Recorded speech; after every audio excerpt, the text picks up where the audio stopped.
everyone, welcome back into A Dead Man's Books. We have a little bit of a bonus episode this week.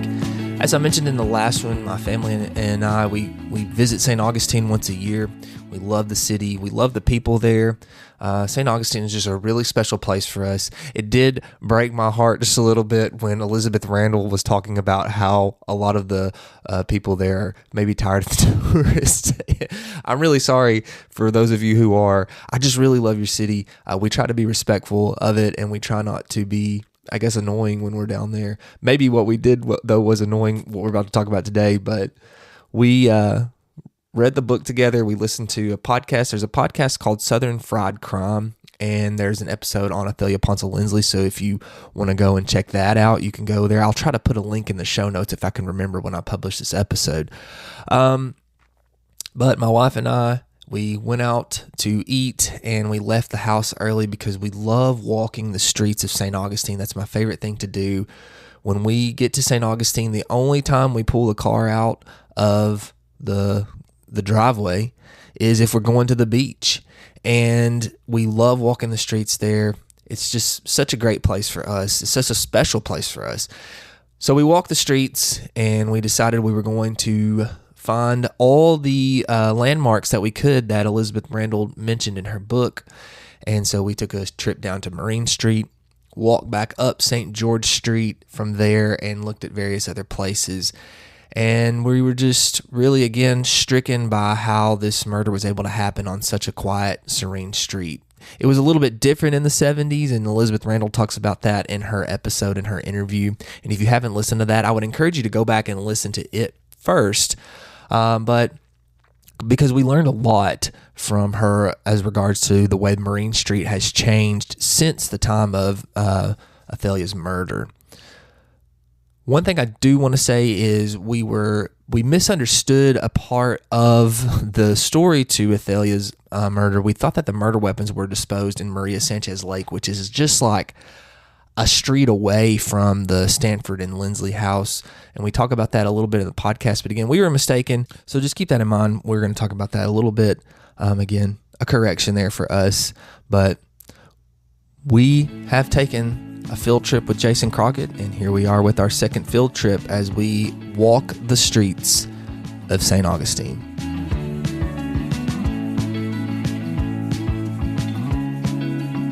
Okay, we're here in St. Augustine. What's the name of the street? Riberia? Almeria. Is it Riberia or Riberia? It's not that. Or Riberia. Or Riviera. Oh, maybe we should Google that. Riviera. That's how I was saying it, and then I felt kind of silly because I thought. No, it's RIA.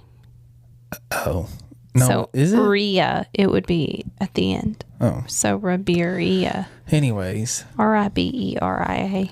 I think we took a little field trip, and kind of went and looked at the sights and sounds of Marine Street, I guess, more or less, and then walked back up St. George Street, and we got to see some of the other things that were related to the incidents surrounding, I guess, the Athalia Lindsley murder, but things that were pointed out in the book specifically. We weren't like going out retracing anyone's steps or anything like that. Well, first off, I think one thing, we've walked down Marine Street. I know that we've walked by that house before. It's just so unassuming, don't you think? Yeah. I mean, until you know the story, it just looks like another house. You would easily walk past it if you didn't know any better. Because I think we've been back there a couple of times, just kind of walking around, taking in all the beautiful houses they have in the area. And that part of town is so quiet too. I think that's something that's interesting to me. We've talked about that a lot, is how in the book she talks about how busy and loud that street was, I guess, in the time period in the 70s. And then we listened to that podcast, and she also talked about how busy and loud that it was there as well. But then when you go back today, it's so quiet. It's just so hard for me to believe that it was so busy as they like describe it. I just wonder if they had not made that pass-through street that's like the main pass-through between Ponce de Leon and San Marco. Aren't those the two main streets? The like parallel streets? Yeah, San Marcos is the one that turns right there at the corner. Do you know what I'm talking about? Remember, because we were going to cross the street, and there were a lot of cars turning on that corner right there. So maybe that was like the pass-through street before they put the new... I think you and I both, though, came to the same conclusion on our field trip that I can't believe that it wasn't seen, or I know that it was heard. It's just insane that happened in the middle of that street. Right. And the middle and they say that was and also they talk about how the hospital was at the end of Marine Street, and it's not anymore, I don't think. So you had, I guess, so much traffic apparently going through. I don't know. I think that's when we walked back there this time, and knowing what we were going to walk past this time, I was really thinking about that as to how did that even happen. That's what is insane to me. Yeah, do you think he was just so enraged? The murderer was just so enraged he didn't care who saw him. But I also think that people were unwilling to come out against him. I'm sure that multiple people witnessed it. They just didn't want to say. Don't you think? I don't know. I do wonder if it's a case of maybe someone thinking they're untouchable, and if it is the person that it seems to be, they kind of were untouchable. But yeah. I don't know. I don't know. That just really, I think it really, that's what bothered me the most this time. Not necessarily going back because, I mean, if you look in the book, they've got the picture of the crime scene, and it's largely, the house is almost untouched compared to that picture. I don't think that bothered me as much as thinking about something gruesome happening there, as much as something gruesome happening in the middle of the day, in the middle of that street. It's not, I guess to me, it's just not like one of our back streets or main streets here in town. Even if something like that happened in our town of Sparta, our small town, that I just couldn't believe that someone would have not been noticed or seen. Right there on the street. On the, the house sits on right off the street. Yeah. And there's a sidewalk walking. We met like 5 people walking their dogs back in there. Yeah. Like it was not a not busy street. Yeah. Yeah. There were several people out and about, people doing yard work. Even though it is a quieter street now than it seems to have been in the 70s, it was still populated. And with St. Augustine being so old, and I guess being kind of on an island-esque, not really an island, but sort of like an island, the houses are so close together. It's just crazy, that I don't know. I think that was what stood out to me on our trip the most, is how close that these houses were, and how I just can't believe that wasn't seen. Yeah. I do want to say, though, one thing, you were talking about people walking on the street. I know that in the book and in the podcast, they've painted the picture as being like a family that was not accepted into this city, but everybody has been so nice. And they always are. That's one thing that I love about coming down here, is because everybody here is so friendly, and I don't know, it really, I think I've said this before, St. Augustine is like, to me, the perfect size city, because it's not as small as our town, but it's not as big as Cookeville or Murfreesboro or somewhere. It's like the perfect size town, and people will just say hi to, I don't know, they've just been really friendly. Everybody's been really friendly. They always are, though. So I just wanted to make sure to let the people of St. Augustine, if they come across this, know that I think that they're like the best people in the world. They're all very friendly and kind. Very friendly and kind. So thank you for always welcoming us when we're there, even when we are trying to sneakily look at your murder monuments. There are so many. That was one thing I was going to ask you. Do you think you could live in her house? Because someone lives in her house right now. Yeah. It's a private residence. So. No, I don't think that I could. What about you? Well, I don't know. I've thought about that a lot, especially when we were down there before and down here this time. I was thinking about that because I've asked you that before, but everything is so old again. And we're talking about some things that are like 1700s, you know? So, death and like negative things have happened. Yeah, not in those buildings right, as well. Yeah. You just don't know about it. Right. So. And the house we're staying in right now, if I can remember correctly, says 1915, I think, in that welcome booklet they gave us. I think that's right. So who knows what could have happened in here, you know? Right. I don't know. I guess just the knowledge of it is so disturbing. And like I've seen the pictures of it, and you can just picture that on the front steps every time you walk up. I don't think I could live with it. But, I was thinking about this too. If we grew up in St. Augustine, in this city that's, again, so old and is allegedly so haunted, it's supposed to be the most haunted place in America, not only the oldest city, but the most haunted city.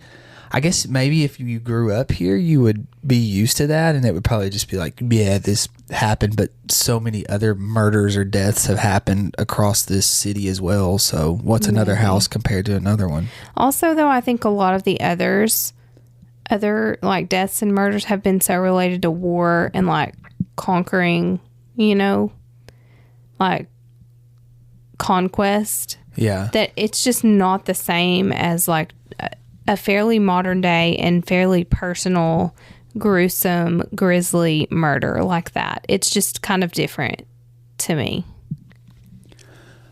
I think too, it just doesn't bother some people. Maybe. I was just thinking about there's a house in Sparta where a murder happened not too long ago and people still live there. I think that in Tennessee, they have to give a disclaimer if someone was murdered in the house. Really? I think so. Yeah. And, you have to think that, well, hey, that's like the house back behind the square. We talked about how pretty this house was, and we looked, and why is this house so cheap? And then we learned, it used to be a funeral home. Oh, yeah. And it still had the like drains and stuff in the floor in the basement. Yeah, and remember we talked about, well, what if we bought that? And I told you that I don't think that would bother me that much. But it would be uncomfortable for a little while. I think you would get used to it, especially for the prostitutes. The square it was footage really that cheap. came along with that. It was huge.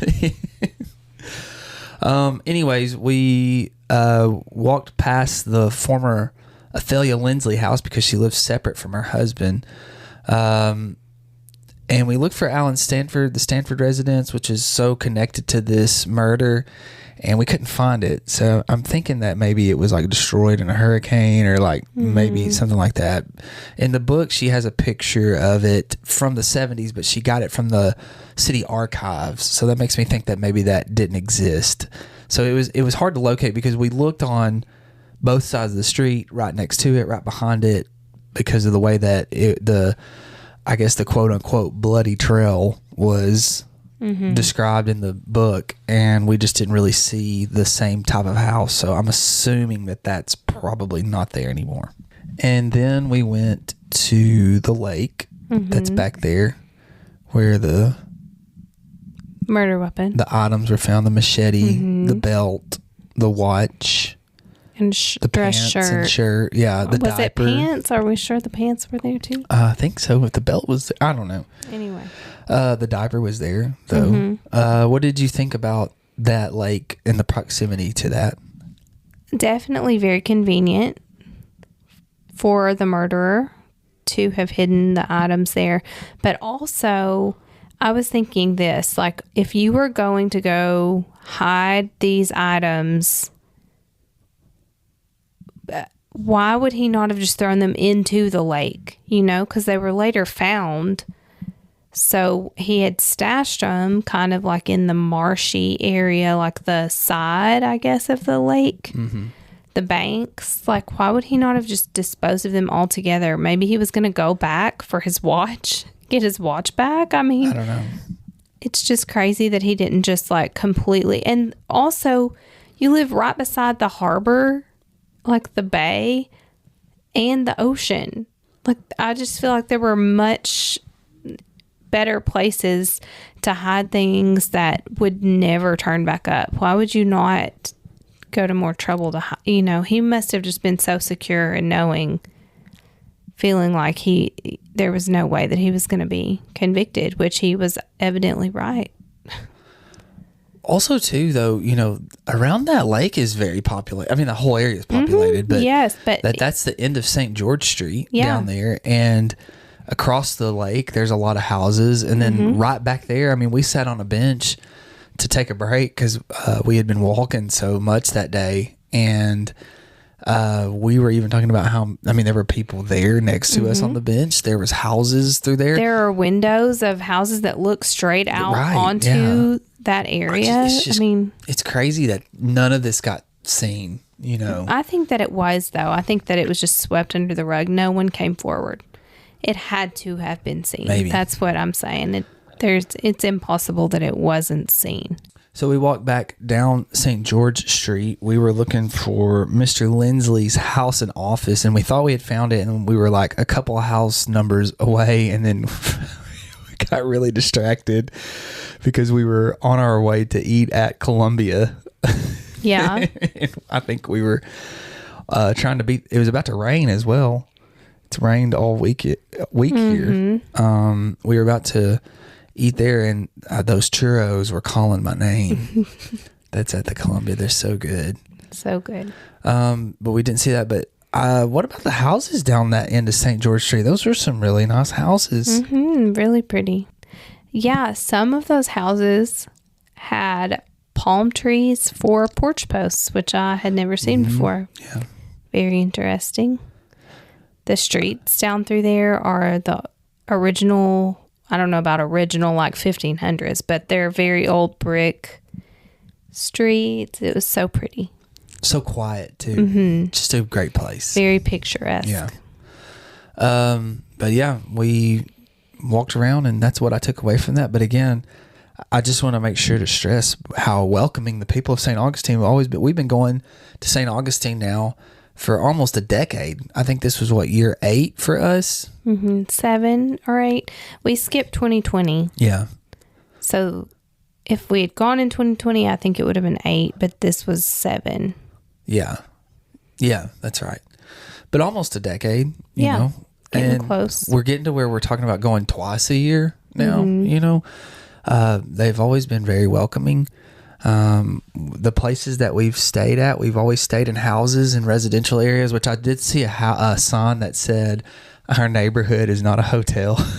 When I was on my run. Oh. And it made me feel guilty because I do love the city so much, but I also would understand the frustration of living next to amongst so many vacation rentals. tourists. Yeah. So I understood. So I feel bad. So I'm sorry to those who felt that way. We try not to be obnoxious when we're there. We try to pretend that we are local. Yeah. We lived there for a week. Yeah. I think I gave someone directions the other day. I did. I was in the bookstore and they were trying to find somewhere to eat. It was an old couple, and the lady recommended Columbia. And I ended up giving them directions, and I felt like Nick Carraway, you know, when That's he's funny. talking about living in West Egg, and they ask him for directions, and he's like, "I have become one of them." That's when you know, when you can give directions. So, but anyways, yeah, I don't know how to end a field trip episode. We can't rate the city. Yeah, I'd give it a 10 out of 10, 10 every out of single 10. time. Would recommend. If you stay in St. Augustine, we like the Columbia.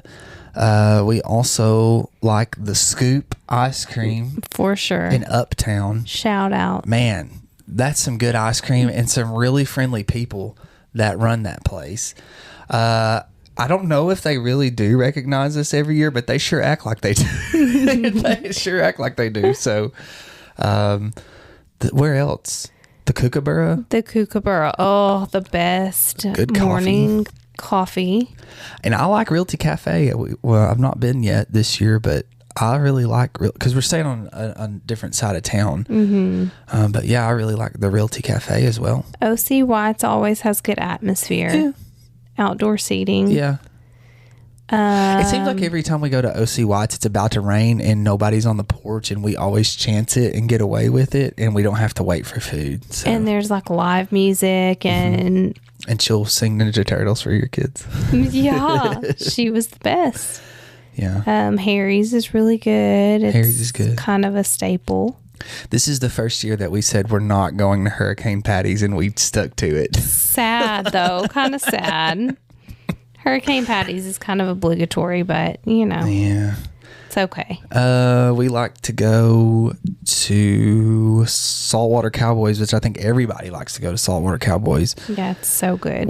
Because there was so much rain this year, when we went the other night, we lucked out and nobody was there. Mm-hmm. Which I was hoping is what would happen. So Caps is a really good one. Yeah. Obviously, our whole reason for coming on vacation is just to eat. To eat and beach. And to walk the streets. Which is the best beach. Everybody goes to St. Augustine Beach because it's the most popular. But don't tell people that. It's the way to go. Don't tell people that. But there are so many sharks. You probably don't want to chance it with the sharks. Yeah, so many sharks. And jellyfish. Sharks. Flesh-eating bacteria. Flesh-eating amoebas. Brain-eating amoebas. Yeah, don't go to Volano Beach. Don't go. Oh, we forgot about Barilio's, which has changed its name to Uptown Pizza. And because it changed its name, we did not eat there this time. Yes. Because I didn't know if it was going to be the same or not. But they do have really good pizza. Where did we end up going this time, though? I don't remember. I can't remember the name. It was really good, though. It wasn't St. Augie's. It was on King Street. It was like place on King Street. Maybe it was right St. there. Augie's then. Yeah. St. Augie's Pizza. I don't remember. What it was good. The burger place we tried. Oh, yeah. Barefoot Bill's. Yeah, they had good burgers. It was good for the intent and purposes that we did. My dad loves burgers, and we went there to eat a cheeseburger. And because I went and got my cheeseburger from lunch. Mm-hmm. But I liked walking in and out of that place a lot better. I didn't really like eating in there. It was really pricey for a burger joint, too. I do want to give a shout out to Second Read Books. I went in there twice this week and bought a lot of books. I bought a local author. I can't think of his first name right now. The book is like on the other side of the room. His last name is Cribbs, though. And I bought a book called The Vessel.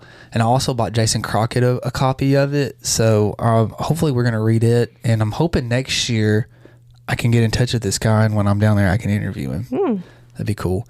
The lady at the secondhand bookstore told me that he's at so apparently I learned the amphitheater has a flea market every Saturday. What? Yeah. Or it's like a farmer's market, but he's there and selling books. Oh my gosh. So I learned that. So that next year. We've got to go. That's our ending. That's what we're going to do for the end of our trip. Okay, so that's all. So thank you, St. Augustine. We'll see you soon. See you next time. See you soon. Can't wait.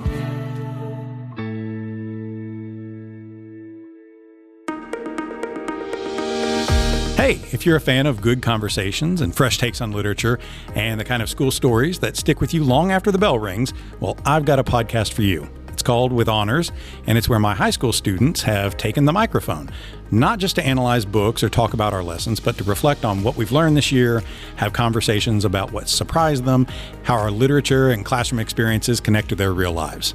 And we talk about everything from symbolism and Poe to the pros and cons of class pets, and all through the voices of smart, curious students who have learned to speak their minds.